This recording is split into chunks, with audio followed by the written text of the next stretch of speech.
Primero que todo, el cronograma de la actividad se va a manejar de la siguiente manera. Se va a realizar la introducción, que fue la que acabo de hacer. Se van a hablar de 2 subtemas en esta actividad. Uno va focalizado a la gestión de los procesos de calidad en Panamá y el segundo va focalizado a la situación actual de la pandemia y cómo ha afectado o no a la calidad en el entorno de enseñanza-aprendizaje. Posterior a que los 2 subtemas sean presentados por las profesoras invitadas, se va a abrir un primer bloque de preguntas. En este primer bloque de preguntas se espera poder recopilar entre 5 a 7 preguntas. Pueden comenzar a pedir su participación para hacer preguntas desde la caja de chat. Recuerden, en la caja de chat ponen yo tengo interés de hacer una pregunta y escriben la pregunta si desean.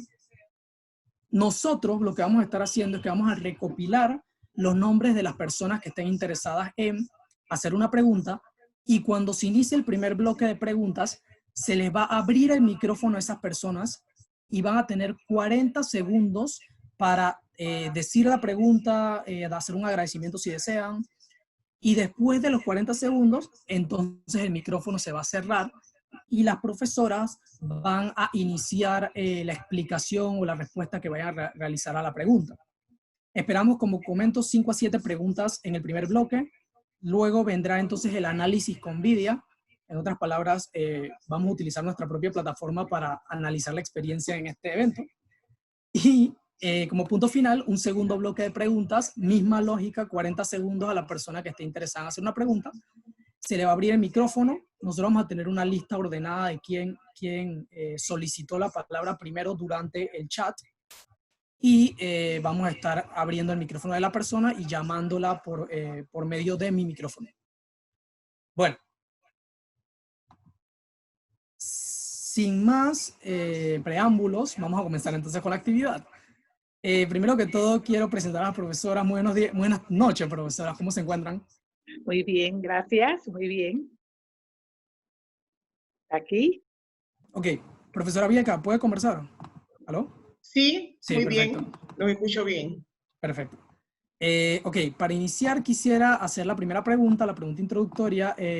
Quisiera que la profesora, inicialmente la profesora Mariana, nos hablara sobre su experiencia y cómo fue que se interesó por ser docente y se interesó también por ser directora del CONEAUPA, que fue una de las experiencias profesionales que la profesora ha tenido. ¿Qué fue lo que la llevó a querer tomar ese rol tan fundamental en la educación superior de Panamá? Profesora. Bien, voy a tratar de hacer gala de mi capacidad de síntesis. Yo siempre fui tutora desde que estaba en la escuela secundaria, específicamente en materias de física y matemáticas, así que siempre me gustó explicar y desarrollar esa habilidad de explicar de manera sencilla cosas que generalmente son complejas. Y quería ser profesora de matemáticas. Sin embargo, sabía que como profesora de matemáticas probablemente no iba a poder estar en el nivel de vida que me había tenido mis padres, de manera que decidí estudiar ingeniería. Okay. Afortunadamente, después de haber trabajado en una compañía de aire acondicionado y refrigeración, nunca dejé de dar clases porque daba clases en el Artes y Oficios por la mañana, tempranito, sí, estudiando ingeniería. Cuando me gradué, el doctor Levy, que en paz descanse, me ofreció una plaza de profesora de tiempo completo en la Facultad de Ingeniería, en ese entonces de la Universidad de Panamá. Y yo creo que fue lo mejor que me pudo pasar. Siempre me gustó estar con gente, pero siempre me gustó también compartir con gente, aprender y enseñar. Así que esa experiencia que tuve en el Artes y Oficios y luego en el Instituto Técnico Don Bosco me marcó. Daba resistencia a materiales, máquinas térmicas, pero en fin, me dedicaba a la docencia. Y aunque ocupé varios cargos administrativos, primero en la Facultad de Ingeniería, luego en el Instituto Politécnico, aún así, cuando me fui a estudiar la maestría en Ingeniería Industrial y regresé, volví a la docencia. Nunca dejé de dar clases, a pesar de estar ocupando cargos administrativos desde siempre. Y luego de alrededor de 20 o más años de experiencia docente, de ser ya profesora titular, tomé el doctorado en educación. Y cuando mis compañeros me preguntaban, ¿pero para qué? Si ya tú eres profesora titular, eso no te va a dar más dinero. Digo, pero es que yo quiero saber que yo estoy haciendo bien lo que siempre he hecho. Yo quiero hacer mejor lo que siempre he hecho. Y así fue. Ya hace más de 20 años que tengo el doctorado en educación y desde entonces me he dedicado a la investigación, sobre todo en andragogía, educación de adultos, género, y por supuesto, nunca dejé las consultorías en el área de la especialidad, en recursos humanos, en ingeniería industrial, pero definitivamente lo mío ha sido la educación. Y claro, después se me presentó la oportunidad de ser la directora ejecutiva de la Agencia Centroamericana de Acreditación de Programas de Arquitectura y Ingeniería, y en Centroamérica se lograron acreditar varios programas de arquitectura, de ingeniería en diferentes países. Y después de unos 3 años que ya la agencia estaba catapultada por un proyecto que nos habíamos ganado con el BID de dinero no reembolsables, se presentó la oportunidad de concursar por el cargo de secretaria ejecutiva del CONEAUPA aquí en Panamá. Con la experiencia que ya tenía en Centroamérica, dije, bueno, es hora que lo haga para mi país. Y así fue. El resto es historia. El cargo era por 3 años, pero estuve 4 años haciendo lo que me gusta, como siempre, iniciar cosas nuevas, romper el hielo, y desde entonces no he dejado la educación. Tengo que reconocer que me hicieron falta mis estudiantes en esos 4 años que estuve con EAUPA, porque ahí sí no podía dar clases, no podía hacer juez y parte, pero siento que logré lo que buscaba y regresé a la docencia, que es mi pasión. Muchas gracias, profesora. Ok, profesora Bielka, entonces, en su experiencia, ¿cómo ha sido la experiencia no solo de ser docente actualmente de enfermería, sino también de ser directora en la parte del Consejo Centroamericano de Acreditación, si no me equivoco, el CCA? ¿Y qué le inspiró a llegar a tomar la posición y a ser docente en sí también, como carrera profesional? Muy bien. Desde la secundaria me inspiraron algunos profesores que fueron modelos míos, y ahí recuerdo con mucho amor a la profesora Diana Morán, que me enseñó a amar la literatura hispanoamericana. Posteriormente, siempre tuve el deseo de estudiar una carrera para ayudar a las personas, y estudié licenciatura en enfermería. Posterior a esto, yo visualizaba a nivel prospectivo ser una profesora universitaria. Y así, tan pronto yo adquirí mi idoneidad, fui a la Universidad Javeriana de Bogotá a estudiar una maestría en investigación y tecnología educativa. Posteriormente agarré varios posgrados como estadística aplicada para poder saber cómo yo podía realizar mis investigaciones con ese rigor científico que se exige, ¿verdad? Luego tomé el doctorado en educación. Esto me permitió también, ya tengo 43 años como profesora de la universidad. He dado cursos en diferentes niveles y diferentes facultades. He tenido cargos administrativos como la directora del proyecto de UNIPAMBIT de la Universidad de Panamá, enfocado básicamente al desarrollo de investigadores en líneas de investigación a nivel de toda la universidad. Fui la directora de cooperación internacional y también estuve en la CONEAUPA, en la Secretaría Ejecutiva. Actualmente soy la directora ejecutiva del Consejo Centroamericano de Acreditación de la Educación Superior. Amo no solamente la docencia, amo a mis estudiantes. A Jesús le consta, yo me he incorporado con ese proyecto de Jesús, porque creo que un aspecto que es fundamental y que no debemos perder es la investigación educativa. Y en mi línea de investigación, la producción científica que tengo es a nivel de educación superior. Gracias por darme esta oportunidad. Gracias también, profesora. Como dijo la profesora, ella tomó nuestro proyecto hace un par de meses y nos ayuda mucho tener esa retroalimentación docente para poco a poco ir mejorando la plataforma, porque somos, como ellos, somos un proyecto muy nuevo y es un gusto tener a la profesora como usuario de la plataforma, en verdad. Mucho gusto tenerla. Ok, entonces, ahora que hicimos la presentación, vamos a llegar inicialmente a las preguntas. El primer subtema va a ser manejado por la profesora Mariana McPherson. Y el primer subtema se trata de realidades y desafíos de la gestión de calidad educativa, específicamente en la educación superior de Panamá. O sea, ¿cuál es la realidad actual desde la perspectiva de la profesora que ha tenido expertise como directora? ¿Y qué desafíos tiene Panamá con respecto, ejemplo, a una referencia de otros países de América Latina? ¿En qué punto nos encontramos y hacia dónde, qué barrera debemos romper para poder llegar a mejorar continuamente nuestra gestión de la calidad educativa en educación superior? Entonces, profesora, las preguntas serían, primero que todo, ¿cuál es su definición de calidad educativa? Nos gustaría primero saber eso para tener como un inicio, una entrada y que todos estemos en la misma línea. Después sería, ¿qué tan avanzada se encuentra la gestión de calidad en la educación superior en Panamá frente a los otros países de la región de América Latina? Vamos inicialmente con esas dos preguntas, la última entonces se la haría ya el final. Muy bien, sí, para iniciar, pues, si vamos a definir lo que es calidad educativa, primero tenemos que ver para qué vamos a educar.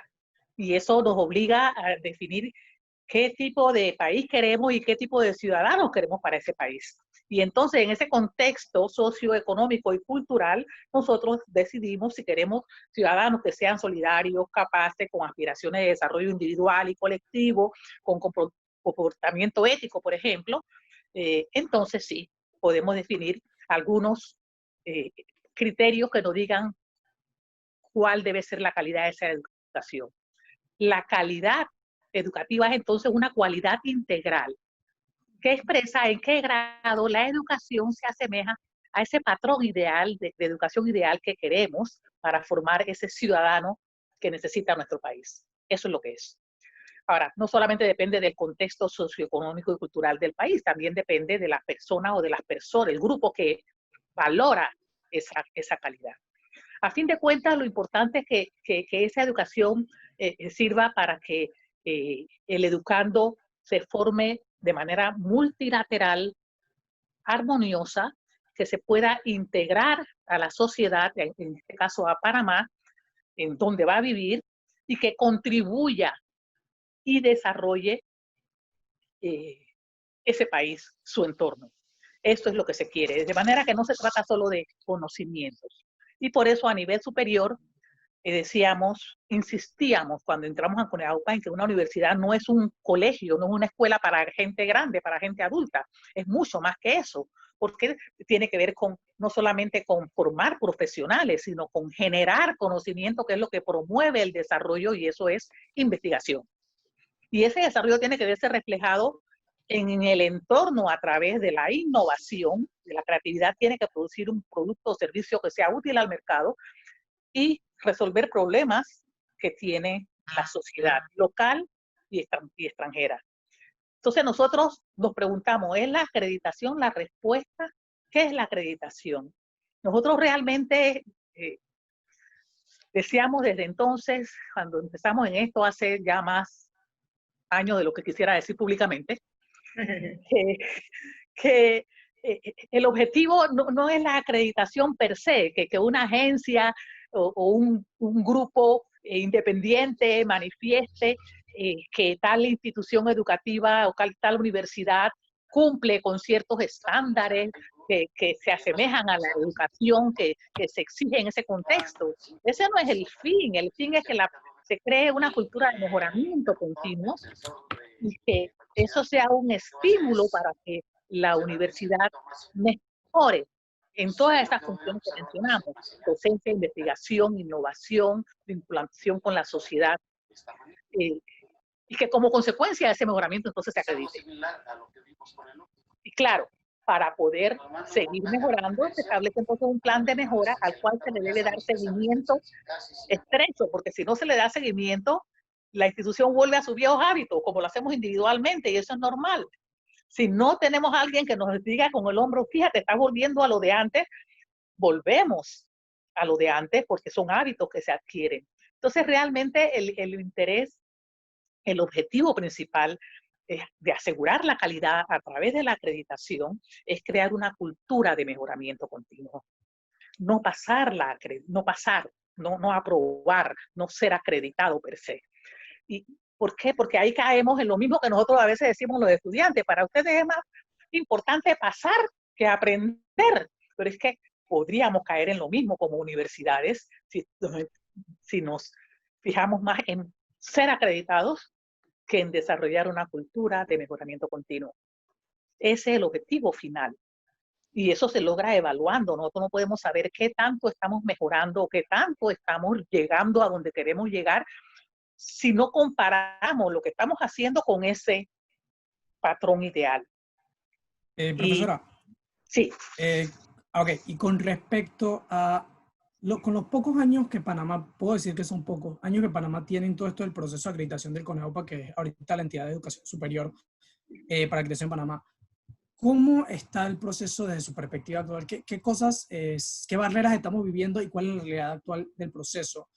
Y qué cosas podríamos agregar, y esto lo voy a establecer la pregunta. ¿Qué procesos de otros países se podrían implementar o se podrían agregar a los puntos de acreditación que tiene el CONEOPA, que es la matriz que utiliza el CONEOPA, y otros factores que el CONEOPA realice para mejorar ese proceso de gestión de calidad? Sí, mire, ese mejoramiento y ese delta, ese avance en ese mejoramiento va a depender del mismo contexto panameño. Nosotros no podemos imitar otros países si no vemos nuestra realidad. De hecho, cuando nosotros iniciamos estos procesos de acreditación universitaria por primera vez, no podíamos tener indicadores obligatorios de resultados o de procesos, porque ni siquiera los de entrada estaban presentes en algunas universidades. Para los que saben de lo que son indicadores y estándares, los de entrada eran solamente, tiene esto, tiene un proceso de selección para docentes, tiene no sé cuánto, tiene investigaciones, pero no se preguntaba con obligación que contestaran, lo utilizan el tanto por ciento de las personas, etc. No, que eso sería el proceso, o los resultados. Entonces, ¿por qué? Porque es que era la primera vez que se hacía, la concepción que se tenía de universidad en muchos ámbitos era de ser una escuela, es decir, solo docencia, y si no investiga y no innova y no tiene algún vínculo con la sociedad para resolver los problemas que la sociedad tiene, no es una universidad. Entonces, en ese sentido, países, y no tenemos que irnos muy lejos, tenemos solamente que verlos de al lado, Costa Rica y Colombia, que son nuestros países vecinos, nos llevan una gran ventaja en ese sentido. Costa Rica ya ha instaurado una cultura de mejoramiento continuo, de calidad en la educación y específicamente en la educación superior. No nos tenemos que ir ni a Chile, ni a Brasil, ni a México, porque, por favor, están entre los mejores. Es más, Chile está de número 1. Y Colombia ha hecho un avance grandísimo. Para empezar, Colombia establece, y eso quizás habría que verlo aquí, el asunto es que se necesita voluntad, se necesita algunas otras cosas que podemos hacer. Para hacer, por ejemplo, Colombia tiene unos exámenes que pone a todos los que se gradúan de la escuela secundaria, de la media, y es total. Y con eso ellos aseguran que tienen por lo menos un nivel mínimo de esenciales, no solamente de conocimiento, sino de actitud, de comportamiento y algunas otras cosas que hoy por hoy son muy importantes en la gente que termina la secundaria. Y aún así, hay otro proceso para entrar a las universidades. Para establecer una universidad en Colombia, por ejemplo, los requisitos que se exigen son enormes, es casi una acreditación. O sea, no se puede decir que sea una acreditación porque no tiene indicadores ni de salida ni de proceso porque no están funcionando. Pero de entrada, todos los indicadores tienen esto necesita, todo docente necesita 1000 cosas, de manera que ya arranca una universidad nueva ahí con un estándar que no se ha exigido aquí en Panamá, por ejemplo. Porque probablemente de exigirse no habrían universidades, muchas universidades. Y las que habría no podrían absorber la demanda de educación. ¿Ve? Pero sí, nosotros no tenemos que inventar la rueda, ni tenemos que irnos muy lejos. Ahora, nosotros también hemos aportado como país a los procesos de mejoramiento de la calidad de la educación superior. Así, aquí se creó la figura del par observador, una persona de amplia trayectoria moral, preocupada por la educación en el país, que se encargaba de velar porque los procesos de evaluación externa se dieran de acuerdo con lo que se había establecido. y se encargaban de contextualizar a los pares evaluadores que por venir de otros países no estaban contextualizados. Y esa figura ha sido imitada por otros países como Argentina y México. Ok, profesora, voy a agregar un poco la pregunta para también que nosotros como Proyecto Herramienta, que somos una herramienta digital, sí nos gustaría saber, antes de pasarle también la palabra a la profesora Bielka para que brinde comentarios también con respecto al tema, ¿qué papel en temas de tecnología tienen otros países que Panamá debería implementar? Quizás, como dijo el profesor Daniel Toro en el seminario de atrás, con temas de registros, con temas de manejo de los procesos, simplificar el proceso de recopilación y análisis. O sea, ¿qué papel hay ahí? Sí, definitivamente estos países tienen plataformas que ayudan muchísimo al docente, sistemas de información que ayudan mucho a la universidad en su gestión, en la gestión de la academia. Cuando uno tiene un buen sistema de información, uno puede tomar decisiones oportunas y decisiones adecuadas para esta administración de la academia. Puede hacerse ágil para cambiar los planes de estudio. Una de nuestras grandes fortalezas es que nosotros tenemos personal muy bien capacitado, muy bien formado en universidades de primer mundo. Pero una de las debilidades nuestras y que tenemos que mejorar, oportunidades de mejora, es que somos muy rígidos en nuestros planes de estudio. Y eso es porque cambiar nos cuesta mucho. Y en parte es porque no tenemos las herramientas que nos permitan tomar decisiones rápidamente. Le paso entonces el micrófono a la profesora Bielka si quiere dar un comentario complementario con respecto a lo que ha comentado la profesora María. Cómo no, comparto lo que dice la doctora acerca de calidad, pero quisiera un poco relacionar la calidad con la evaluación. La calidad es un concepto abstracto. Lo que es calidad para mí no es para ti, inclusive a nivel de la educación superior. Y en este caso, por eso es que existen las agencias de acreditación, ¿verdad? Con algunos estándares, con unos lineamientos que se establecen. Lo que quería compartir entonces que es muy importante tener presente que siempre el concepto calidad de la educación universitaria, la calidad no se da en abstracto, se da mediante algunos estándares que generalmente establece la agencia acreditadora. No obstante, hay un elemento fundamental y yo comparto con la doctora. No es solo la acreditación. La acreditación no debe ser el fin, como tampoco debe ser el fin, un ranking. Ese es un medio. La finalidad es garantizar un sistema de calidad y sobre todo interna. Una universidad, por ejemplo, y no digo solo en varias, porque yo antes de entrar a CONEUPA, yo llevaba el proceso de evaluación y acreditación en la universidad cuando apenas empezaba con CICEBA y lo sabrá la doctora McPherson, ¿cierto? Entonces, ¿qué encontramos allí? Encontramos en algunas universidades que, por ejemplo, había una línea directriz del rector a todo, era un poder extraordinario. Entonces, planificación por un lado y la acreditación, no, ni siquiera la acreditación, era un sistema de evaluación para mejoramiento. Muchas cosas han ido avanzando. Lo que sucede es que en educación todo no es tan rápido como quisiera. Hoy día yo me atrevo a decir que no hay una universidad, o se habrán escapado algunas, pero que sí ellos tienen conciencia de que las cosas hay que tener evidencia, que hay que tener un sistema de información. Miren, nosotros tenemos ahora mismo una ley de transparencia y en algunas investigaciones que yo he hecho con algunas universidades, qué difícil es. ¿Saben por qué? Porque esa universidad que generalmente no son las públicas, tenemos un problema, no se da la información. Y son factores fundamentales para este tema. Entonces, a mí me parece que simplemente, hay que crear la cultura de calidad.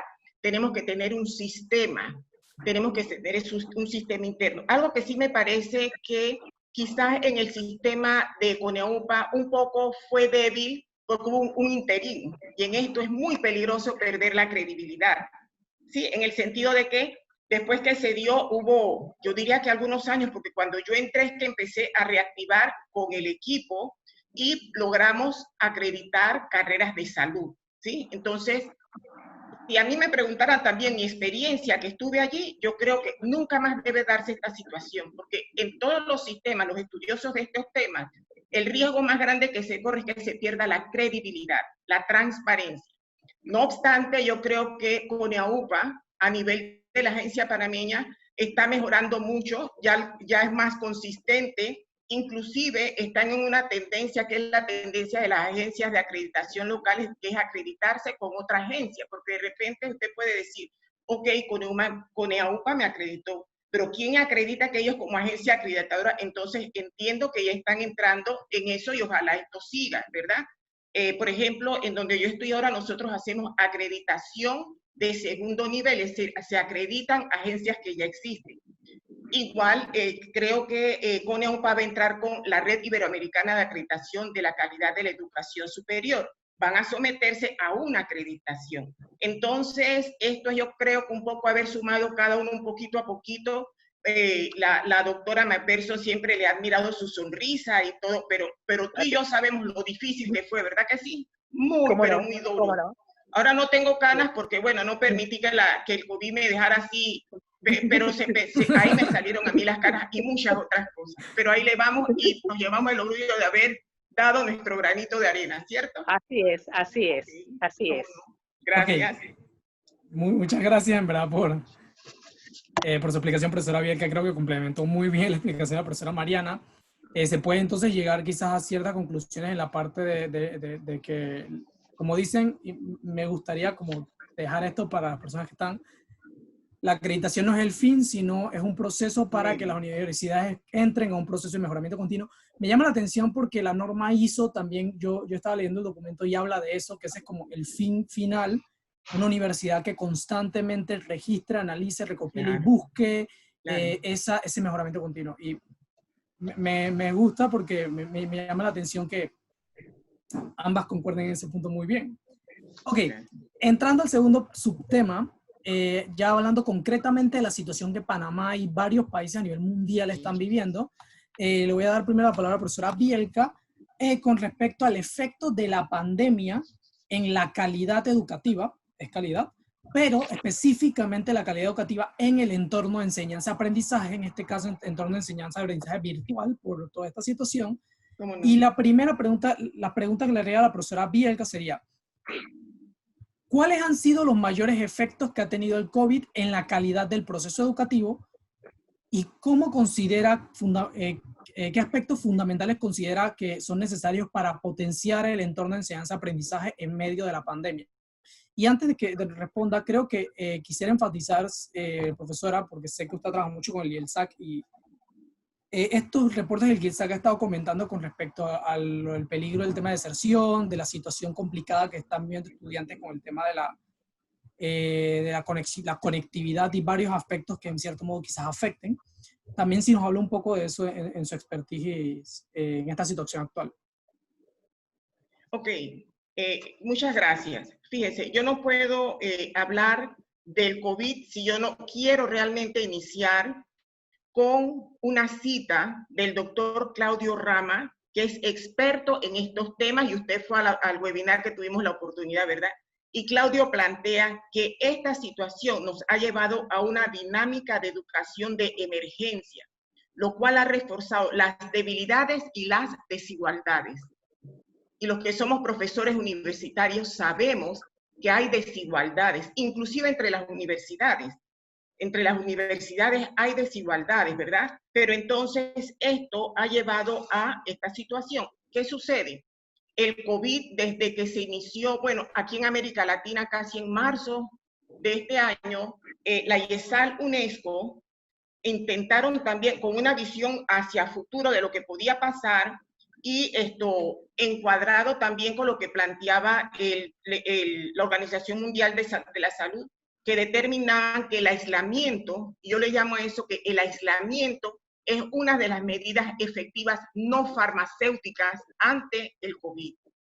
Entonces, ¿qué nos ha traído eso? La necesidad de que, yo lo veo así, la educación superior a distancia y virtual no debe ser producto de una coyuntura del COVID, ¿sí? Esto debe llevarnos entonces a mejorar esas condiciones. Y ese mejoramiento yo lo siento a través de la capacitación, pero también de retos que debe asumir tanto el docente, el estudiante, ¿verdad? El Estado, ¿por qué no?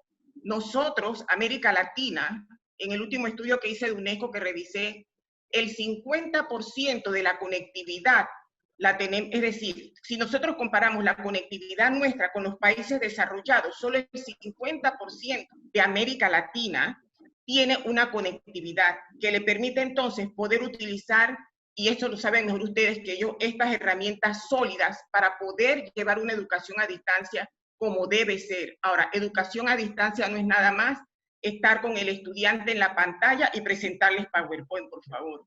Entonces, eso también hay que corregirlo. Hay personas que cuando están, pero siento que no es maldad, es simplemente, hay que admitir, tienen muchas personas, y yo también me involucro porque esto cada día, ustedes que son de tecnología, cada día esto va cambiando, ¿verdad? Entonces, yo siento que un compromiso es ese, que no se vea esto y que no corramos, cometamos el error de pensar que lo que estamos haciendo es lo ideal. Pero sí, el mayor ganador de todo este proceso ha sido la tecnología. Yo me doy cuenta con profesores que de repente dicen, nada va a suplir la relación. Y es cierto, hay áreas que yo particularmente en salud, por ejemplo, hay cosas que tú no puedes, por muy modernos que sean los laboratorios de simulación, hay esa relación del paciente, pero esa relación mediada con el profesor permite también tener estrategias educativas importantes. Entonces, yo creo que no es solo tener una buena red, no es solamente tener una buena conectividad, es un poco también, entonces entramos a cuáles son los procesos educativos, cuáles son los modelos de enseñanza, aprendizaje, tomando en cuenta todas las herramientas que nos puede dar, ¿verdad?, esta tecnología. Por otro lado, también, cuando eso se planteó, UNESCO y ESAL dijo esto que a mí me pareció muy importante, y decía, suspender las actividades académicas presenciales y preparar un plan de contingencia a escala institucional, anticipando la eventualidad de que la institución deba cerrar sus puertas. Efectivamente sucedió, ¿verdad? Hablando de la universidad. Luego dice, o en el caso de que no se disponga de ninguna propias plataformas, instalar alguna de las múltiples aplicaciones y plataformas educativas. Y dice algo que yo lo estoy viviendo, y dice, teniendo presente que parte de los estudiantes tal vez solo puedan utilizar dispositivos móviles. Retomo un punto, y no es que le hago propaganda con envidia, pero este chico me llegó a mí del cielo, porque entonces yo lo que creo es, ¿qué debemos hacer? Empezar a conocer cómo está viviendo nuestros estudiantes estas experiencias. Y como decía la profesora McPherson, yo quiero, ¿qué tipo de educación quiero? ¿A qué panameño quiero? ¿Cuál es mi contexto? ¿Cuál es el contexto? ¿Cuáles son las desigualdades socioeconómicas que vive nuestro país? Y que se van a agudizar ahora con el problema del COVID. Entonces, yo creo que esto nos va a llevar a nosotros a tomar ese nicho que se requiere. Otras situaciones que se han dado, de ofertas de una gran tecnología que ahora en este momento se dan cuenta que no cuentan con ella. Entonces, yo creo que todo esto nos va a llevar, y la gran ventaja que tenemos en la educación universitaria es que la educación a distancia generalmente se inició con el adulto. Y tú que eres experta en andragogía, esto fue lo que se inició, ¿cierto? Entonces, yo creo que es importante esa capacitación. Por un lado, la tecnología, o por el otro lado, qué herramientas, pero también cómo ese proceso educativo, cómo yo logro que sea participativo. Y en la encuesta que pone Jesús es bien interesante, porque los estudiantes van a ir evaluando si esa metodología que yo empleo permite que sea participativo, si los permite un pensamiento que sea crítico. Mira, es riquísima. Qué interesante decirle, bueno, vaya a esta situación, a este problema, y buscar. Yo, por ejemplo, estoy utilizando el ABP, que es el aprendizaje basado en problemas. Mira, yo estoy feliz de cómo estos chicos van dando. Eso sí, a mí el que me dice que se trabaja menos en teletrabajo, yo le diría que jamás. Pero a los que nos apasiona la educación, eso es divino. Entonces, pues, eso es lo que a mí me parece que es importante, y la capacitación. Después hablaré de otros aspectos, pero por ahora me quedo aquí y gracias. Muchas gracias, profesora. Verano, agradecemos porque nos parece increíble poder apoyar en verdad en clases. Creo que con usted hemos tenido esa relación de que nos ha dado varias retroalimentaciones para que el proyecto poco a poco vaya mejorando, y esperamos poder ir desarrollando más funcionalidades en verdad que aporten más a la transformación de los entornos de enseñanza-aprendizaje, mejorando la interacción alumno-docente, o sea, que no haya esa desconfianza, sino que el estudiante se sienta y esto siempre lo digo en todas las charlas, el estudiante se sienta abierto no a querer que la clase sea más fácil, porque jamás preguntarle a un estudiante su perspectiva debería ser para que la clase sea más fácil, sino para que se busquen nuevas formas de desarrollar algo que le funcione y que le genere resultados al estudiante. Entonces, gracias, profesor, y siempre estaremos ahí para mejorar. Quisiera dar la palabra a la profesora Mariana, si quiera Sí. complementar con algo. Sí, la profesora Bielka ha tocado unos puntos muy interesantes, sobre todo aquello de que la educación a distancia se inició con el adulto, y es verdad. Nosotros tenemos en Panamá una oportunidad enorme. Primero, que, como se decía, la educación a distancia normalmente es para el adulto porque el adulto se hace responsable de su aprendizaje. Claro. Sin embargo, nosotros tenemos en las universidades muchachos que entran siendo adolescentes. Y además de esto, la adolescencia se ha extendido como hasta los 22 años, de manera que hay todo un periodo para que él se vaya haciendo poco a poco responsable de su aprendizaje. Esto nos da la doble oportunidad, primero, de participar en terminar de formarlo, porque la palabra adolescente viene de que adolece de algunas cosas, por lo tanto todavía es bastante fácil, mediante la educación, terminar de adecuarlo a ese ciudadano que queremos, y antes que salga ya es adulto y ya se hace responsable de su aprendizaje. Yo siento que eso es una gran oportunidad. Y la otra es que así como hay que saber cuál es el contexto del estudiante, también hay que saber cuál es el contexto del docente y la percepción que tiene el docente del papel que él representa. Porque en la educación de adultos hay una relación mucho más horizontal.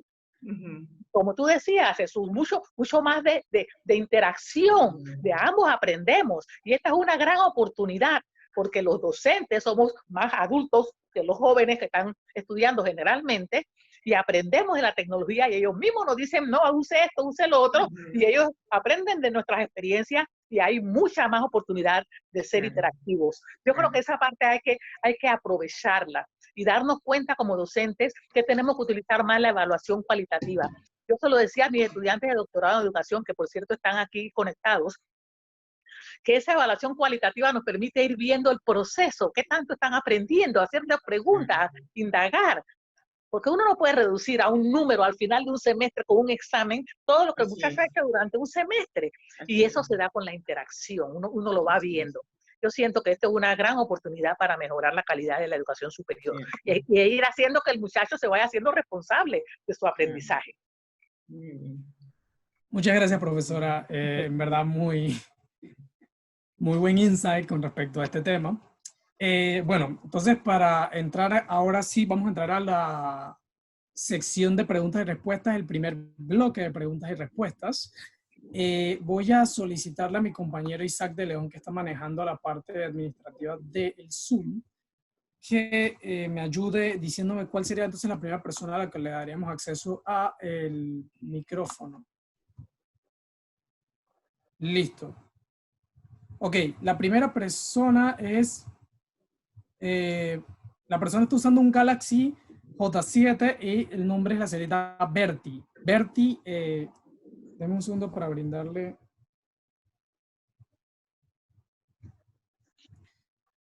Ok, listo. Isaac, si por favor puedes abrirle el micrófono a la señorita Bertie para poder que ella haga la participación y haga la pregunta con respecto a su pregunta, la pregunta que tiene interés en realizar.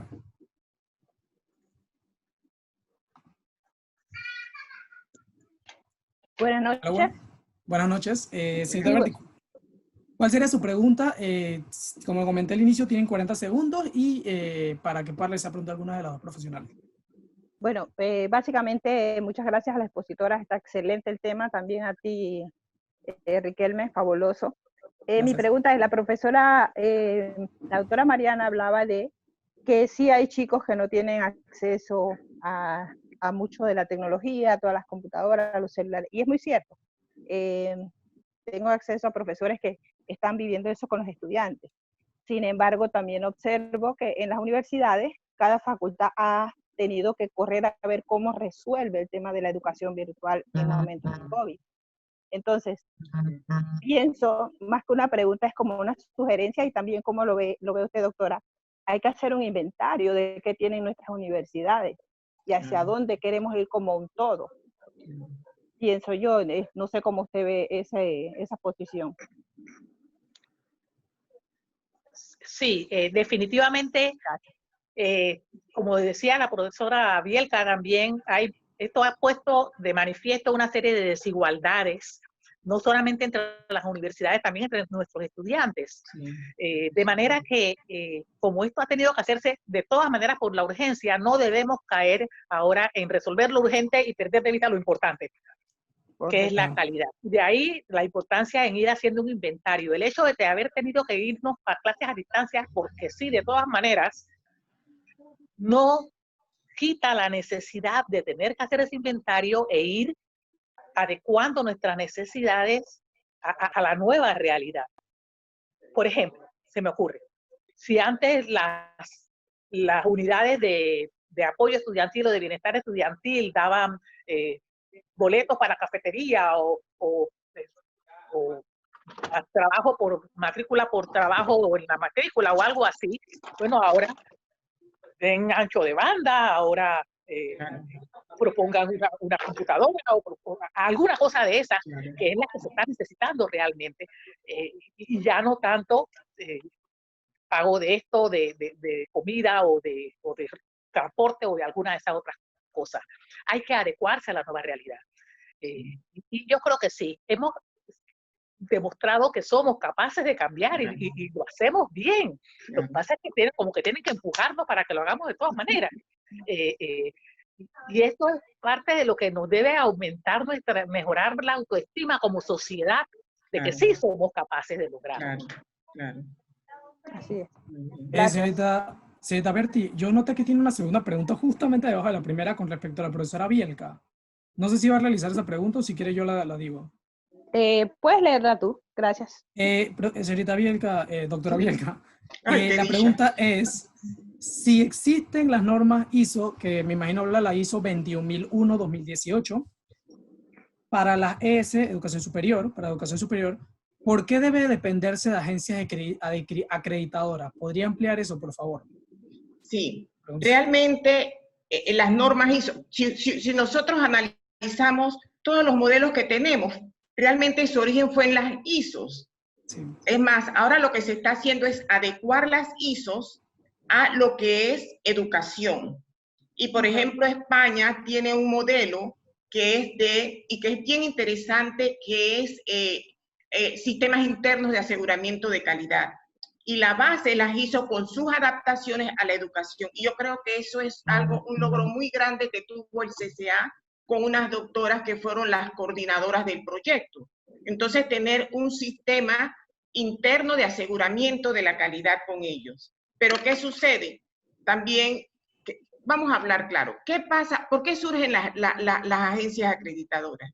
Si nosotros vamos hacia atrás en el año 95, el año 90, los organismos internacionales como el BID empezaron a plantear que era más importante invertir en la educación primaria, si los recuerdan algunos que ya tendrán mi edad bueno, mi edad por lo menos, sí, dijeron que lo más importante era invertir en educación de carácter primaria y no en educación universitaria. Eso trajo como consecuencia entonces una proliferación de universidades particulares, y de ahí en donde nosotros vemos que a partir de la década del 90 se incrementa, y es más, luego surge lo que se llama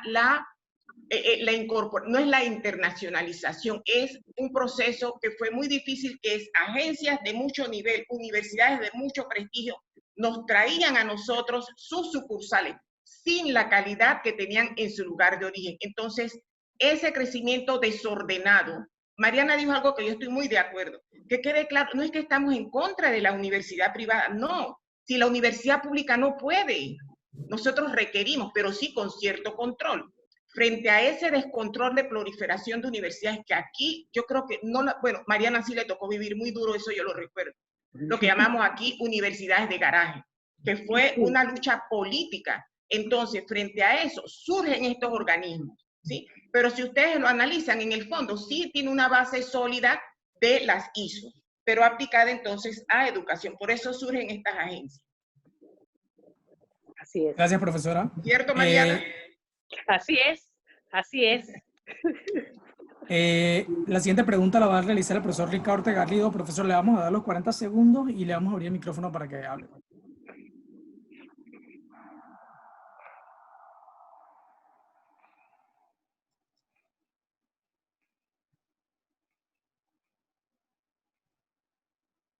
¿Qué fue?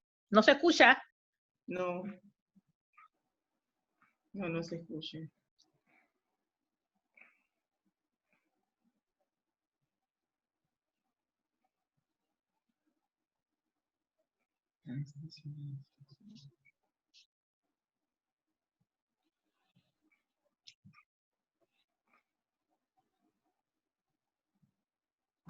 Ok, profesor Hello. Ricardo, ¿se encuentra ahí? No se escucha. Sí, ahora sí se escucha. Sí. Ahora Sí, sí, ahora ahora sí se sí. escucha. Ok, buenas noches a todos. Bueno, excelente exposición y bueno, muchas gracias al equipo coordinador. La verdad que fueron muy atinados con el tema de la noche. La pregunta básicamente era si tienen algunas propuestas para mejorar un poco más la educación virtual de la forma en que se está haciendo, algunos tips o algunas recomendaciones para los profesores y estudiantes que se encuentran actualmente aquí en este conversatorio. Sí. Sí, si quiere yo puedo contestar con base en la experiencia que he tenido, que estoy teniendo. Ok, yo después doy. A ver, ¿me escuchan? Sí, cómo Sí, no, dele le usted escuchamos. inicialmente, profesora Ok, Mariela. muy bien. Yo creo que la necesidad de que los profesores tengamos esos tips, la logramos satisfacer precisamente con la horizontalidad en la relación con estos estudiantes nuevos que sí conocen esos tips. Y es un asunto de dar y recibir. Ustedes son buenos en esto, entonces explíquenme, pero yo aprendo de esta manera. Y yo comparto todo mi conocimiento y ahí también va el muchacho desarrollando esa parte del convivir y del compartir, que muy poco énfasis se hace en la educación superior. Hacemos más énfasis en el saber y en el hacer a veces que en el convivir y en el compartir. Pero con este compartir de tips con los mismos muchachos que por su cuenta les gusta buscar cómo se hace, pueden explicárselo a uno. Y eso ayuda a que esa horizontalidad se dé. Y lo otro es los colegas ayudarnos igual, compartir entre nosotros mismos. Porque nosotros sabemos que los que somos más adultos aprendemos de manera diferente y por razones diferentes a la de los muchachos. Entonces esto también les va sirviendo a ellos para que se den cuenta que cosas que para ellos son fáciles, para nosotros no lo son tanto, necesitamos más práctica, y cosas que para nosotros son fáciles, a ellos les cuesta un poco más. Y nos complementamos. Aparte de la capacitación institucional que Gracias, tiene que profesora. existir. Bien. ¿Profesora Bianca? Sí, a mí me parece que también viendo un poquito más allá, en este momento, exactamente, tratar de, mira, es muy arriesgado también que la gente piensa, uy, estamos en una educación a distancia y virtual. Ojo, estamos en una educación coyuntural, que como bien dijo la profesora, el momento nos exigió, pero tenemos que mejorar. Pero también nuestros sistemas de evaluación y acreditación tienen que ver la educación a distancia con calidad, y eso se logra, ¿saben cómo? Y sé que allá en Panamá se ha estado trabajando sobre eso, sobre esos estándares que yo voy a utilizar, esos modelos de referencia para decir, esta universidad es de calidad porque cumple con esos estándares. Que esos estándares también sean del mismo nivel de exigencia de calidad, con la única diferencia que la modalidad que es a distancia. Porque tampoco es correcto, no diría que se está haciendo, lo he visto en otras latitudes, que si no tienen un modelo para evaluar la educación a distancia, utilizan el modelo presencial y no puede ser así, ¿ya? Entonces hay compromisos. De inmediato la capacitación, pero si nosotros queremos tener algo de calidad, también tenemos que estar pendientes que los modelos que se utilicen para determinar si es calidad o no, no puede seguir siendo la presencial. Es más, estos expertos hablan de un modelo híbrido y yo sí creo en eso, por ejemplo, en salud sobre todo. ¿Qué puede suceder? Hay cursos que perfectamente pueden seguir así. Entonces, una vez finaliza, yo creo que la universidad tiene que analizar todo esto y ver entonces qué cursos se pueden seguir dando, qué ofertas, por ejemplo, se pueden dar ya virtual, con toda la calidad y exigencia de una maestría, de un posgrado, ¿verdad? Entonces, verlo inmediato, pero pensar a futuro. y ya no por un COVID, sino porque es un modelo que funciona con sus estándares de calidad. Y para esto no hay que llover sobre mojado. Por ejemplo, yo hice un estudio en donde entró la Tecnológica, entró la Universidad de Panamá, entró la de Honduras y entró la de Costa Rica. Ya tienen una experiencia, tienen un aprendizaje recorrido. Entonces, ¿qué han hecho en relación a eso? ¿Qué nos falta a otros? Porque ya hay modelos de evaluación y hay algunas, y con esto termino, hay lo que se llama la educación a distancia total, ¿sí? Y hay otros que son mixtos. La UNED de España, la UNED de Costa Rica, todo es virtual y tiene tanta calidad como cualquier otra. Sí, así es. Eso quería compartir. Gracias, profesora. Vamos para cerrar el primer bloque, recuerden, son 2 bloques de preguntas. Para cerrar el primer bloque y comenzar a hacer la encuesta con Vidia, y aquí sí voy a solicitar un favor, entre mayores personas respondan, mejor para nosotros es, porque así podemos mejorar las actividades. Claro. Recuerden, como dice la profesora, mejoramiento continuo depende de evaluación. Esa es nuestra evaluación. Y nos ayuda mucho, mejor dicho, varias de las cosas que estamos haciendo ahorita mismo en este seminario. No lo hicimos en el seminario pasado, pero fue gracias a la retroalimentación de personas que nos dijeron, intenten esto, y es lo que estamos realizando. Entonces, se está enviando por los comentarios, voy a enviarlo varias veces, el link de la encuesta con Vidia, para que lo vayan desarrollando mientras se va haciendo la dinámica. Voy a pasar a la siguiente pregunta o comentario, y después vamos a dar el espacio entonces para que más personas vayan llenando la encuesta. Lo único que tienen que realizar es tocar el enlace que se envió por el chat y automáticamente lo va a acceder a la evaluación. Ok, le doy la palabra entonces a la profesora Yulisa Rojas, si no me equivoco su apellido, Yulisa, sí, profesora Yulisa, para que pueda conversar con respecto a la duda que tenga para las profesoras. Entonces, profesora Yulisa. Le doy el micrófono a la profesora Yulisa, no sé si se encuentre.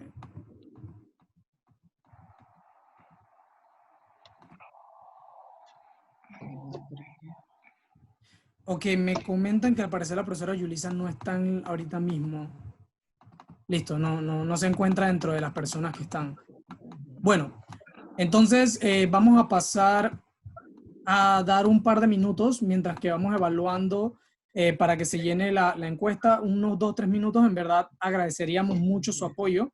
Si tienen alguna duda, nos los pueden hacer en el comentario o preguntarnos por este medio. Voy a dar un par de minutos para que se vaya llenando la encuesta y vamos a ir diciendo más o menos cuántas respuestas tenemos.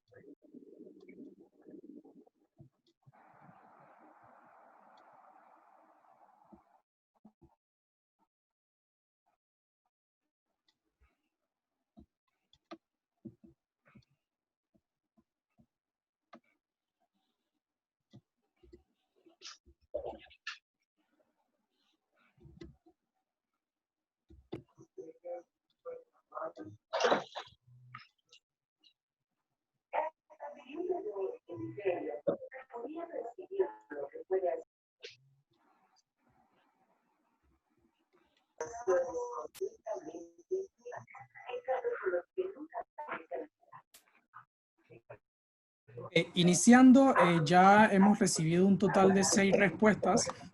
Muchas gracias a esa persona. Subió a 9 respuestas. Bueno, aumentar rápido.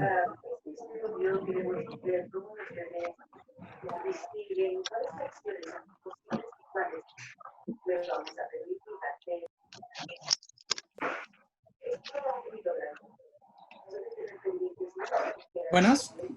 Ok, listo. Tenemos un total de 12 respuestas.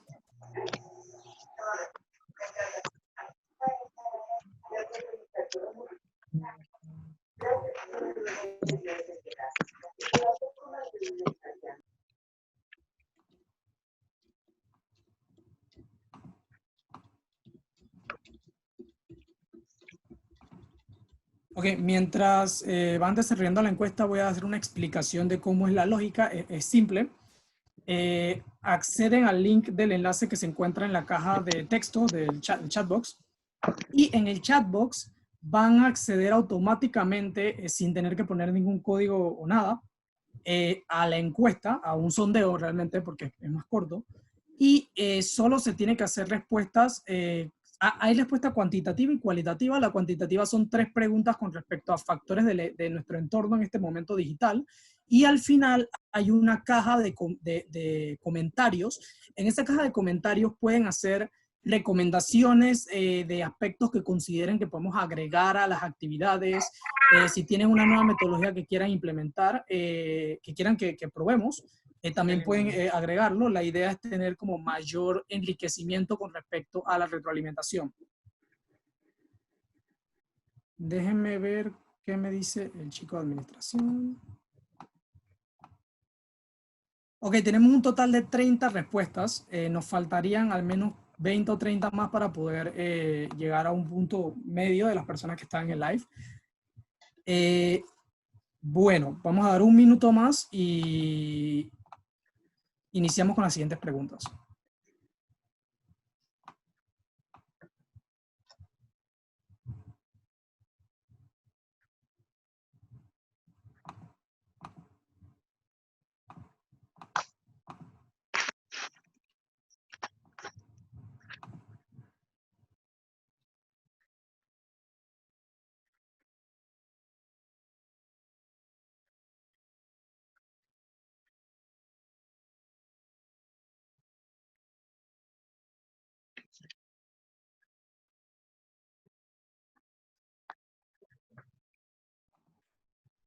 Llegamos a un total de 38 respuestas.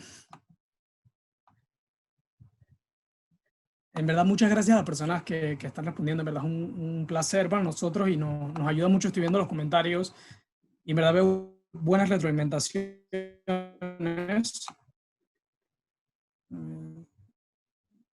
Bien, felicitaciones por la magnífica exposición.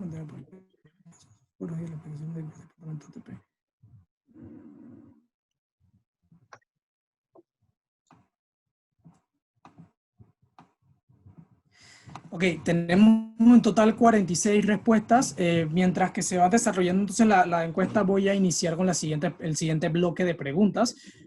Voy a seguir avanzando y dando la cantidad de respuestas que vayamos generando en la plataforma. Entonces, la siguiente pregunta es del profesor Casimiro Vázquez, y no es una sola pregunta, son 2 preguntas. Entonces le vamos a dar la posibilidad al profesor Casimiro, justamente lo estoy viendo aquí en la pantalla, profesor Casimiro, para que pueda acceder a su micrófono y nos realice las 2 preguntas que está interesado en realizarle a la profesora.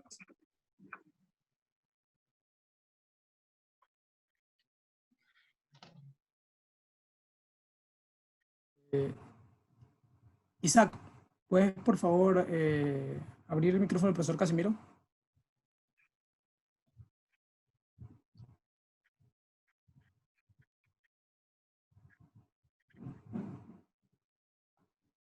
Al parecer estamos teniendo un poco una complicación con el micrófono del profesor.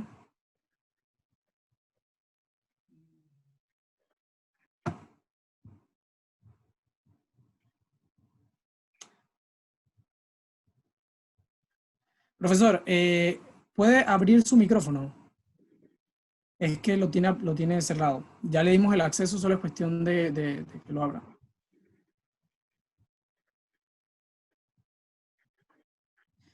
O si desea, también podemos hacer las preguntas. Creo que tenemos las 2 preguntas que realizó aquí, si se le hace más cómodo. Sí, considero que se le va a hacer un poco más cómodo. Bueno, profesor, vamos a hacer entonces las preguntas y usted, si quiere establecer algún detalle, puede escribirlo desde la sala de chat. Ok, la primera pregunta del profesor Casimiro tiene que ver para la profesora Mariana. Hola, doctora Mariana, me gustaría saber qué tanto evalúan nuestras instituciones de educación superior el desempeño de nuestros docentes y administrativos frente a los procesos y resultados. Me imagino que se refiere a la encuesta de desempeño docente que se realiza una vez cada semestre en varias universidades de Panamá. Mire, esa podría decir que es una pregunta de examen semestral. Fíjese, cuando no hay consecuencias ni positivas ni negativas y que deberían ser generalmente de reconocimiento por lo que se ha mejorado, la evaluación pierde validez. Es mejor no hacerla siquiera. Si no es un mejoramiento, si no es para tener un mejoramiento y que ese mejoramiento sea evidente, sea una retroalimentación para el que fue evaluado, para el que hizo la evaluación, no tiene ningún sentido. No tiene ningún sentido. Y desde ese punto de vista, yo no estoy muy segura de que de que las instituciones de educación superior en general aquí en Panamá evalúen el desempeño del docente. Los resultados los evalúan basándose en los resultados de aprendizaje del estudiante, cosa que no es muy justa, porque hay diferencias individuales, porque hay entornos y necesidades distintas, por las desigualdades de las que habíamos hablado, por un montón de factores que influyen en el aprendizaje de un estudiante. Pero tampoco la parte del desempeño se evalúa por otras razones del proceso. Antes se evaluaba al docente en estas encuestas que mencionaba Riquelme a la mitad del semestre, pero entonces decía el estudiante que el docente tomaba represalia en la segunda mitad del semestre. ¿Por qué? Porque la evaluación ha sido vista siempre como una herramienta de sanción que tiene poder para sancionar y no para mejorar. Por eso yo creo tanto en la evaluación cualitativa, cosa en la que no creen lo de las ciencias duras, lo de las ciencias física, química, matemática, ingeniería y similares, le da muy poca importancia a la parte cualitativa y muchas cosas que son importantes no se pueden medir cuantitativamente, pero sí se pueden evaluar. Entonces, parte de eso está en la evaluación del desempeño. En muchas ocasiones es cualitativa, pero para eso el profesor y el estudiante, quien sea que esté evaluado, tiene que tener una retroalimentación de cómo lo está haciendo. Y lo mejor es la autoevaluación. Saber uno qué se espera que uno haga y uno mismo irse comparando qué tan bien lo estoy haciendo, cómo voy, qué tengo que mejorar. Cuando estemos en esa concepción de evaluación, entonces podemos decir que estamos realmente evaluando desempeño y por ende los resultados van a ser mejores. Profesora Bielka, no sé si usted quiera complementar algo. No, la situación yo creo que es similar, se han mejorado. Yo diría que yo viví la experiencia de cuando se iniciaban los procesos de evaluación. Aquello fue terrible. Y lo primero que decían los profesores en mi alma mater, ¿cómo un estudiante a mí me va a evaluar? Eso mire que se fue pasando hasta hemos entendido que de verdad es ¿quién mejor que el estudiante para decir cómo tú te estás desempeñando, verdad? Entonces, pero igual que la doctora, creo que hay un problema y es esa concepción punitiva. La gente cree que es punitiva la evaluación y todavía nos falta madurar. Falta madurar porque, por ejemplo, le daban una ponderación, y no solamente aquí, en varias universidades de la región que yo he estado, no solo Centroamérica, le daban una ponderación. ¿Qué hacía la estudiante? ¿Qué hacía el profesor? Mire, es mucha pena eso. Dice que el ser humano vive desempeñando roles de acuerdo al momento que tiene. Los profesores se autoevaluaban tan alto que entonces más o menos equilibraba. ¿Sí? Entonces yo lo que creo que eso se necesita y ahí están los valores. Yo creo mucho en eso de los valores institucionales, pero realmente es la institución o es el ser humano el que tiene que cambiar sus valores. Yo creo que ahí todavía nos falta un poco. Se ha avanzado, ya se hace. Pero todavía pienso que hay esa actitud de yo voy a ver de qué manera, pero a mí no me van a fregar. Miren, cuando yo hice el posgrado de estadística, yo me reí tanto porque yo veía compañeros y éramos profesionales, ni siquiera jóvenes, y decía uno cuando venía la evaluación, dale a la izquierda, y yo, ¿por qué? Porque en la izquierda estaban los valores más bajos, porque ahí van a castigar al profesor, porque en X asignatura les había ido muy mal. Entonces yo creo que falta esa concienciación, no solo del profesor, sino del estudiante también. Y de los administrativos, si hay que tomar la decisión y está bien justificada, está bien validada, hay que tomar la decisión, porque también entonces vienen esas otras cosas, ¿verdad? Que lo que hace es traer como relajamiento, y el que lo hace bien y el que se dedica también se siente bueno. Y entonces, como fulano de tal, porque todos nos conocemos, ¿eh? ¿Por qué hace así y nunca se toma ningún tipo de conducta de castigo si hay que castigar y también, ¿por qué no?, de reconocimiento? Hay profesores muy buenos y que los estudiantes igual lo valoran. Entonces tú te preguntas, ¿y yo cuándo entonces? Mami, ¿puedes bajar un poquito de la televisión? Sí, esa era mi participación. Profesor Casimiro, no sé si se encuentra, acabo de perder la cámara. Profesor Casimiro, una pregunta. ¿Puedo participar en esta pregunta? No sé si me dé esa posibilidad. Quizás más Dele.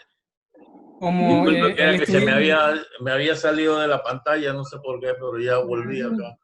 No se preocupe. Casimiro. ¿Qué tal, María? ¿Qué tal? Yo quisiera iniciar diciendo que me llamó la atención lo que dijo la profesora Bielka, porque en ese tiempo, cuando se inició, me imagino que en nuestro caso con vídeo hubiera sido un enemigo público, porque nosotros tenemos que ver mucho con la retroalimentación. Sí.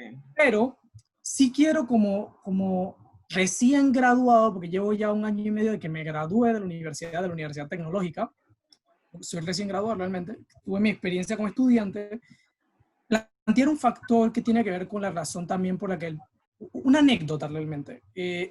Yo noté en varias, tengo una muy buena relación con varios docentes que me dieron clase, aquí me imagino que hay varios docentes que me dieron clase, y yo noté que había siempre esa dificultad a veces el docente de cómo llegarle más al estudiante, porque sentían que muchos estudiantes en cierto modo eran vagos, y es verdad, ocurre, yo como estudiante lo acepto, pero noté también que había una falta de interacción o relación entre lo que el docente planteaba y lo que el estudiante planteaba. Y yo vivía ambas situaciones porque tenía una conversación docente y una conversación con el estudiante. Y esto en cierto modo inspiró el proyecto porque, por ejemplo, yo estoy totalmente de acuerdo con lo que dicen las profesoras con respecto al tema de la evaluación. La evaluación es muy necesaria, pero quizás sí se está utilizando como herramienta de castigo al docente. Y yo considero, y esto es una opinión personal y una hipótesis, vamos a llamarlo así, que eso ocurre por el tiempo en que se realiza la evaluación. La evaluación se realiza al final del semestre cuando el estudiante ya sabe si posiblemente fracasó o no. Y muchos estudiantes lamentablemente no toman la encuesta demasiado en serio como para poder dar una retroalimentación completamente objetiva. Y a razón de eso, nosotros nos dimos cuenta que era más necesario tener pequeños sondeos en tiempo real, desde la clase 1 a la clase 100, y aquí no me dejará mentir la profesora Bielka, porque la profesora Bielka ahorita mismo, si no me deja mentir, tiene más de 60 registros, 20 registros de sus clases durante todas estas semanas, en donde ella puede ver la variación de la relación alumno-docente. ¿Y cuál es la parte positiva de eso? De que el docente, si se hace el final del semestre y el estudiante es un estudiante emocional, que toma esta encuesta como represalia, no es objetivo.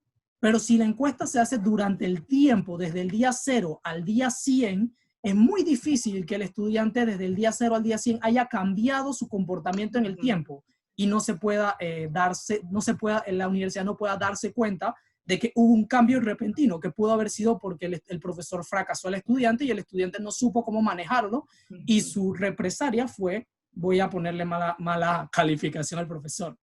Entonces, ese fue uno de los factores que nosotros hemos notado, y por eso es que tomamos mucho en cuenta el punto de información en tiempo real, porque se podría enriquecer más la práctica si fuese en el momento, de manera corta, y que constantemente se utilice para ir teniendo mejor interacción con los estudiantes. Y bueno, esa es como mi opinión de parte de un joven. No soy educador, sé que los educadores manejan mucha experiencia en este tema, pero sí es lo que yo he notado a través de la observación durante mis años como estudiante de la Universidad Tecnológica. Bueno, entonces voy a dar el conteo de las cantidades de sondeos que tenemos. Actualmente tenemos 57 sondeos. Somos un total de 94 personas. Las personas que falten, le agradeceríamos que por favor nos llenen la encuesta. Vamos a enviar el link nuevamente mientras que hacemos las siguientes preguntas. Ok. El profesor Casimiro, por lo que noto, también tiene una segunda pregunta. Déjenme buscarla. Con respecto a cómo participan las instituciones de educación superior del interior en la fijación de la cultura de mejoramiento continuo. Me imagino que esta pregunta es para ambas personas, profesor, ¿correcto? Es correcto. Listo. Sí mismo. No se puede responder primero Bielka y después sigo yo para cambiar el Estoy orden. viendo. Sí, cómo no, claro, desde luego, sí. Miren, sí, a nivel de los centros regionales, cuando se hace una evaluación institucional, también se tiene que hacer a nivel de los centros regionales. Y en ese momento también se tiene que tomar en cuenta todos, por ejemplo, un estándar es que la institución, además del proceso de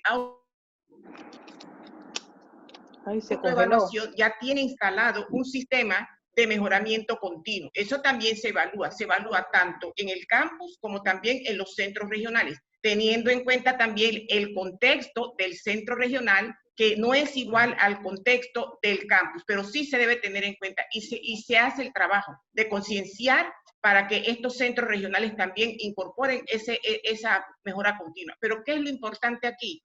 No es solamente tenerlo, es que sea sostenido en el tiempo. Sí, hay un sistema. Yo recuerdo la primera vez, yo soy muy sincera en mis cosas. La primera vez yo me reía porque yo encontraba, era como una película que quizás muchos de ustedes no vieron, que era de mi época, que decía, ahí vienen los rusos. Vienen los pares externos y la gente corría. Y hay que aprenderse la misión. Eso fue como una locura, ¿no? Y era normal porque se desconocía el proceso. Una vez también cuando yo estaba apenas en el proceso que no era de acreditación, pero dirigía el de mejoramiento, que teníamos pares externos, me dice, oye, en una facultad ya, dice que tú formas parte de las agencias estas internacionales, que el BID, que, bueno, todo ese lenguaje que uno conoce de ciertas facultades, ¿verdad? Y eso uno tiene que entender que es normal, es la reacción a cosas nuevas. Si nosotros vamos, eso ha cambiado 100%. También yo sí quiero resaltar, Coneopa tiene un equipo técnico de mucho nivel, muy comprometido. Y no solamente se ve cuando está el proceso, también ellos van a los planes de mejoramiento. O sea, que hay como un acompañamiento, ¿verdad? Que en la primera experiencia, no digo cuando empezó Coneopa, cuando empezamos en el 98 con un sistema de mejoramiento, aquello era un terror espantoso. Y mira que sí, y a veces cuando uno aprende en situaciones de trauma, eso nunca se te olvida, ¿cierto? Entonces, eso fue mejorando. Nosotros hemos mejorado bastante. ¿Que es perfectible el modelo? Desde luego, pero se ha mejorado bastante y en concreto a su pregunta, efectivamente también se tiene que hacer, se evalúa al centro regional, se evalúa si esto se da o no se da, pero la institución, recordemos que al final lo que queremos es una autorregulación. Pero yo siento que Panamá todavía no está para una autorregulación. Necesitamos los que no querían la acreditación decían, la autorregulación. No estábamos, ni todavía estamos preparados, ahí estamos dando y dando, pero todavía no estamos preparados. Pero la intención es esa. No sé si con eso respondo su inquietud. Sí, yo nada más quisiera complementar el hecho de que aquí en Panamá, a diferencia de algunos otros países o de algunas otras universidades en otros países, cuando se da un título, cuando una universidad expide un título, lo expide a nivel nacional. Y eso significa que la calidad de aquel joven que se forma en un centro regional tiene que ser similar, para no decir igual, a la que se forma en la sede o en la casa matriz o en otro centro regional, porque el joven sale con un título que puede ejercer en toda la nación. Y eso hace entonces que se tenga que mejorar igualmente el centro regional dentro de su contexto, como decía la profesora Bielka, pero que tenga un plan de mejoramiento que vaya hacia los mismos estándares o que alcance al menos los mismos estándares que los otros centros regionales y que la capital. Aquello del mejoramiento continuo, como decía Bielka, es un asunto de madurez, y nosotros no podemos exigir lo que nosotros no cumplimos. Si nosotros mismos no tenemos la madurez para mejorar, mucho menos podemos exigirle a otro que lo haga. Nosotros estamos exigiéndole a los muchachos, por ejemplo, y siempre es más importante aprender, a usted no le pagan por lo que sabe ni por lo que no tuvo, sino por lo que hace y cómo lo hace de manera sostenida. Pero entonces resulta que a nivel institucional queremos pasar la acreditación, aunque no hayamos mejorado todo lo que teníamos que mejorar. Así es. O a nivel individual, como docente, nos evaluamos, como decía ayer, que apuro lo máximo de arriba abajo para contrarrestar lo que puso el joven cuando sabemos que no somos excelentes. Entonces es un asunto de madurez. Y por eso estoy de acuerdo en que no podemos pasar a la autorregulación mientras no quememos primero los primeros pasos. Así estoy de acuerdo, así es. Sí. Ok, con respecto a la siguiente pregunta, tenemos creo que 2 preguntas más y culminamos el evento. La señorita Eucaris Pimentel. tiene una pregunta. Vamos a darle la posibilidad de que abra el micrófono para que haga su pregunta. Si le tengo cari, le dejo el micrófono. Hola, buenas noches a todos. Buenas. Les habla Eucaris Pimentel, estudiante de la Universidad Tecnológica de Panamá. Bueno, creo que mi pregunta ya la han respondido últimamente, pero igual creo que la puedo preguntar, no sé. Bueno, todos sabemos que la realidad que estamos viviendo no es la misma. No podemos llevar una educación virtual como la llevábamos anteriormente presencial. Ya que, como ya lo había mencionado, lo principal es aprender y no preocuparnos por entregar algo para obtener una buena calificación. Como estudiantes, la mayoría, todos, nos sentimos presionados en cuanto a la entrega de tareas, presentar parciales, e incluso no estamos cómodos con algunas herramientas que han utilizado algunos profesores. La pregunta sería, ¿qué herramientas nos recomiendan a nosotros como estudiantes para hacernos escuchar o poder sobrellevar la situación? Acá. ¿Puedo? A nosotros tenemos un instrumento que tenemos que hacer un informe semanal. Y el estudiante tiene también la potestad de poder plantear sus inquietudes, ¿sí? Porque no nos llamemos a engaño. Los estudiantes a veces dicen, a mí me han dicho algunos, profesora, yo di tal asignatura, 20 minutos nada más me dieron de clase y me atiborraron de... No, vuelvo y yo repito a lo mismo. Educación virtual no es poner un PowerPoint y decirle, bueno, mañana, no. Por eso es que yo sí creo que eso tiene que mejorar. También tienen que tener sistemas de controles. Yo sí creo que tiene que exigir el control al profesor.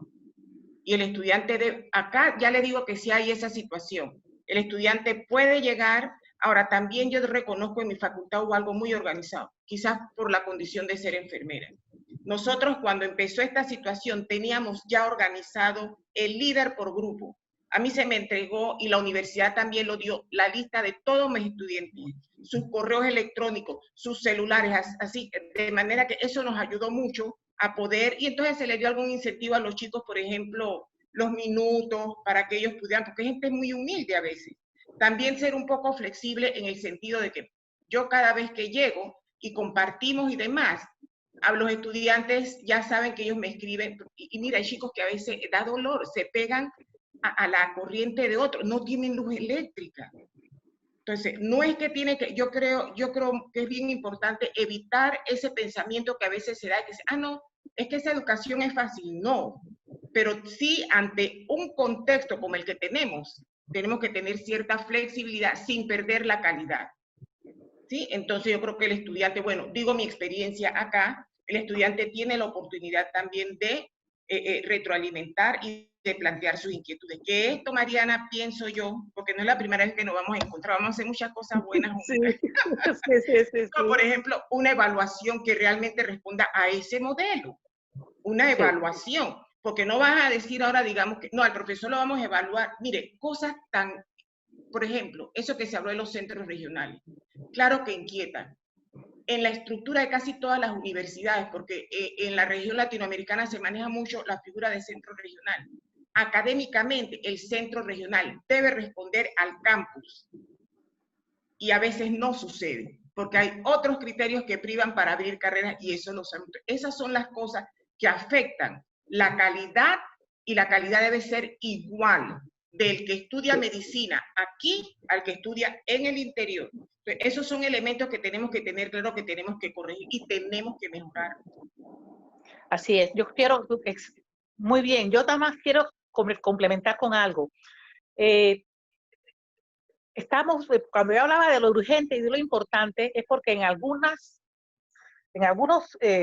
casos creo que estamos trasladando la clase magistral, la metodología tradicional, que ya no funciona. Así es. A una pantalla. Así es, sí. Entonces el asunto empeora, porque no tenemos ni siquiera ahora el contacto emotivo que da la presencia. Claro. Y nos hemos puesto a dar una clase magistral a través de una pantalla. Eso no es educación. Así es, sí, es cierto. Y por otro lado, en educación de adultos se supone que no tiene por qué haber exámenes. ¿Por qué? Porque el mismo adulto quiere aprender y busca más allá de lo que uno le dice. Así es. Así que tenemos que ir madurando poco a poco, porque como yo decía, el muchacho entra siendo adolescente. Sí. Y poco a poco él tiene que ir viendo y buscando más y buscando más. Yo tengo estudiado, yo he dado clases en niveles técnicos de licenciatura, de posgrado, y ahora mismo tengo un grupo de doctorado. Y la diferencia se nota, Claro. se nota. Yo no tengo, en el grupo de doctorado no se puede poner exámenes, por favor, si hay, es una cosa que no nos da el tiempo para todo lo que hay que discutir. Así es. Mientras que en los niveles más bajos, el joven todavía insiste en que el papel fundamental del docente es transmitirme sus conocimientos, por favor. Y todavía hay docentes que piensan que eso es así. Y eso en la educación virtual no es así. Doctora, y también el tema de las competencias. ¿Cómo yo voy a lograr una competencia de trabajo en equipo si yo no lo pongo a trabajar en equipo? ¿Cómo yo voy? Y ese es un error que hay a veces. Tenemos un currículum por competencia, pero que queremos evaluar por objetivo. Entonces, fíjense, esto nos va a llevar a una revolución de mucha capacitación, de verdad. Y yo creo que debemos luchar porque eso sea así. Que esto sea así realmente. Competencia. Todos decimos que hay un currículum por competencia, pero eso a mí siempre me ha llamado la atención. Vas a medir competencia de análisis. Oye, ponle un ensayo sobre la situación actual. Claro. ¿Ves? Entonces, sí, yo creo que esa parte hay que mejorarla. Es mucho. Sí. Yo creo que es un asunto de capacitación al docente y de concienciación a los jóvenes estudiantes. Si yo quiero venir creatividad, yo no le puedo decir al muchacho, redacta qué hiciste en tus vacaciones. No, redáctame cuáles serían tus vacaciones ideales. Claro, Entonces yo lo pongo a crear y a pensar. Pero eso es un asunto de capacitación.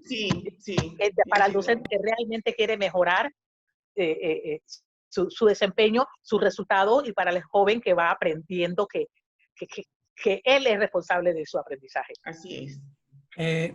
Bueno, muchas gracias, Eucaris, por la pregunta. Espero que la haya respondido. Nos quedamos conversando en vez de responder. La segunda pregunta sería la del señor Melvin, señorita Melvin Falcón. Señor Melvin Falcón. Melvin Falcón. Y quisiéramos que, Isaac, por favor, puedas abrir el micrófono para que nos haga la pregunta. Esta sería la penúltima pregunta y ya después vamos a hacer una última y culminaríamos la actividad. Antes de que el profesor converse, quiero decir que tenemos un total de 61 respuestas. Todavía nos faltan 30 personas. Si no lo han podido llenar, ya enviamos el link. Agradeceríamos mucho su retroalimentación para mejorar la actividad continuamente. Bueno, señor, ¿el profesor Melvin se encuentra? Profesor, hay una situación con su micrófono. Tendría que conectarlo directamente para poder que le permita hablar.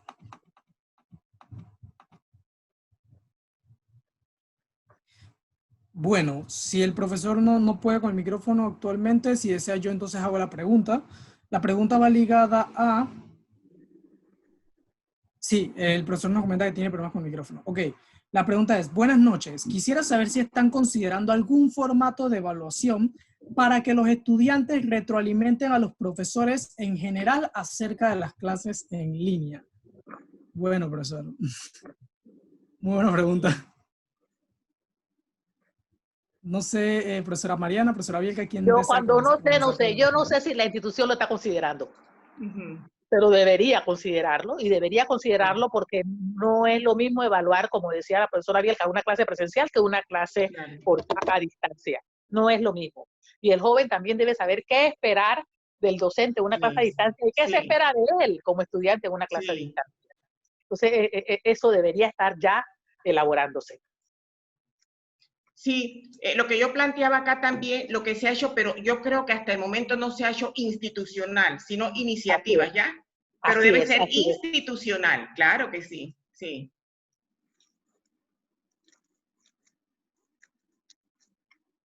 Ahí nada más para complementar, ahí también hay que capacitar al docente y al estudiante en el cual es el objetivo de la evaluación. Exacto, exacto. Muchas gracias, profesora.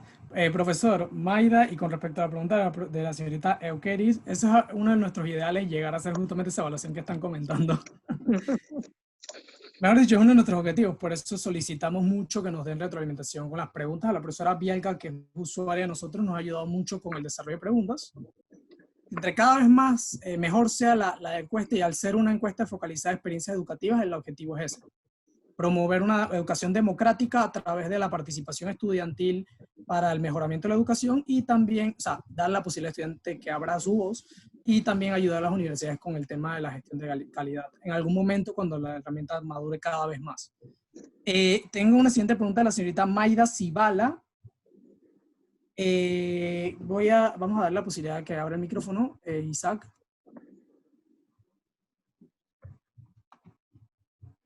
Mayda.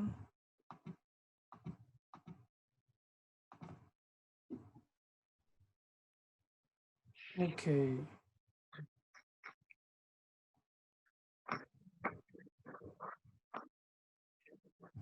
Ok, tampoco abre el micrófono. Estamos teniendo un par de problemas con los micrófonos, me he dado cuenta. Bueno, señorita Naida, si desea, puedo hacer la pregunta también.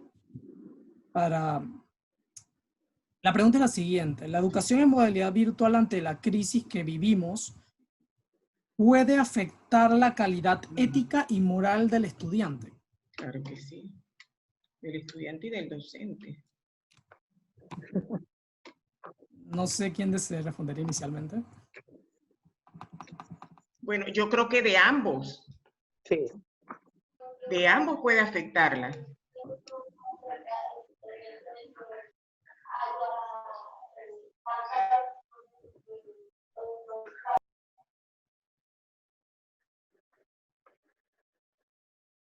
¿Aló? ¿Sí? Ajá, profesora, ¿nos comentaba? Quería decir algo. La parte de la ética se va a reflejar, no importa de qué tipo de educación y de qué tipo de actividad estemos nosotros. Es un asunto del individuo. Así que si no se era ético presencialmente, pues a distancia tampoco. Así Si es. se era ético presencialmente, a distancia todavía más, porque uno lo hace porque es así que se tiene que hacer, no porque alguien se va a dar cuenta o porque me van a... No. Es un asunto que va con la persona. Sí. Si se va a afectar la parte ética es porque no estaba muy fuertemente arraigada. Bueno, señorita Mayda, creo que esperamos que esta respuesta le haya podido resolver la duda. Y bueno, con esta última pregunta culminamos la actividad. Quiero comentar que la última cifra que manejamos actualmente con respecto al sondeo es de 65 respuestas de 87 personas actuales. Nos faltarían 20 personas. Si pueden llenarlo durante la próxima hora. Vamos a dejar el link abierto, luego lo vamos a cerrar. Y para culminar, quiero en verdad agradecer a las profesoras por habernos acompañado, en verdad. Muchas gracias, ha sido una conferencia enriquecedora, he recibido muchos comentarios, se los voy a enviar por correo los resultados de la plataforma. Y muchas personas en verdad les ha gustado mucho la interacción en el seminario virtual, y creo que las preguntas han sido resueltas, por lo que veo no hay ninguna pregunta más. Muchas gracias, profesoras, en verdad. Gracias a ustedes, gracias a ustedes por esta oportunidad. Gracias. Claro que sí. De igual forma les agradezco, y también voy a involucrar a más personas que participen, que pongamos en la mesa estos diálogos y que los muchachos también se incorporen, ¿verdad? Sería interesante. Así es. Gracias por la invitación y compartir contigo, Mariana. Igual. Muchas gracias. Estamos haciendo lo que nos gusta, donde nos gusta, con la gente que nos gusta. Así es, cierto. Sí. Bien. Bueno, y para culminar, quiero decir dos últimos puntos. El primero, nuestras redes sociales, @convidea, Convidea, CONVIDEA. Si están interesados en conocer más del proyecto, pueden verlo en nuestras redes sociales. Y también si desean conocer más, ejemplo, estamos desarrollando nuestros primeros contenidos iniciales, los iniciales, en nuestro canal de YouTube. Tenemos un canal de YouTube con Videa estábamos hablando inicialmente del reporte de la IELSAC, justamente con respecto a la situación actual de la pandemia, y para esta semana esperamos subir una iniciativa, nos gustaría mucho su recomendación, una iniciativa para poder promover un aprendizaje basado en casos utilizando herramientas digitales. Es como un intento de apoyar, sinceramente hemos tenido mucha relación con docentes que nos apoyan en el desarrollo, pero nos gustaría también la retroalimentación para mejorar la dinámica y si es factible o no, que nos lo escriban. Vamos a estar subiéndolo en nuestro canal de YouTube, así que los invito a que la vean. Y como segundo punto, vamos a estar realizando por este tema de la pandemia para que el proyecto pueda seguir creciendo y apoyando cada vez más. Vamos a seguir con nuestro plan de crowdfunding, que son planes. Cada plan viene con beneficios y vamos a estar presentándolos tanto por WhatsApp como por el email. Vamos a estar enviando un correo a todas las personas que participaron. Sin nada más que agregar, entonces muchas gracias, profesoras, y espero que todo el mundo haya tenido una muy buena noche. Gracias. Buenas noches. Chao. Chao. Bien.